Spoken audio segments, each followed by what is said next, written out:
Well, my friends, looks like the day has finally arrived, where Sony has now claimed their rightful place alongside both Xbox and Nintendo with raising their prices on their consoles. And with that, we now officially have all three console manufacturers who have raised their prices on their consoles, which historically have usually gone down in price. Now, of course, I'm sure a lot of us understand that most of this is due to the tariffs that's been tossed all over the place. However, Microsoft was the one who essentially kicked all this off by increasing the price across their Xbox Series lineup, from the Xbox Series S to the Xbox Series X, which is now $600. Following that, we had Nintendo, who recently increased the price on their Nintendo Switch when the Switch 2 just came out.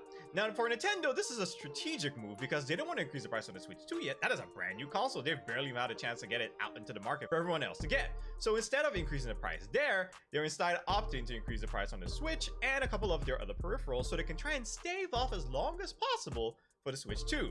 Now, don't forget, they did say that it's not off the table completely, so probably within the next coming months, probably beginning of next year, Switch 2 might also go up in price. Now, with Sony, they've increased the price across their PS5 lineup, that being the PS5, the PS5 Digital Edition, and the PS5 Pro, with the PS5 Pro now costing $750, and the PS5 Disc Edition now costing $550. Now, Sony themselves are being a little clever because they decided if they're going to increase their prices, they might as well keep it just below the Xbox's prices, so that way if consumers are trying to make a decision on which console they're going to buy, they'll probably be more inclined to save an extra $50 and go with the PlayStation instead. But all in all, we're the ones unfortunately losing out of all of this. Again, it's been tradition for as long as I've been alive, and I'm about 30, that console prices go down the older they get, usually because cost of materials get cheaper as time goes along, but then also they're trying to offload their inventory because they're trying to prepare for whatever is going to be coming next. However, with uncertain times that we currently live in, things are very different. If you're someone who's been waiting to pick up a console, you may want to start potentially looking at maybe some of the lower end PCs, because ultimately even lower end PCs are going to be able to run a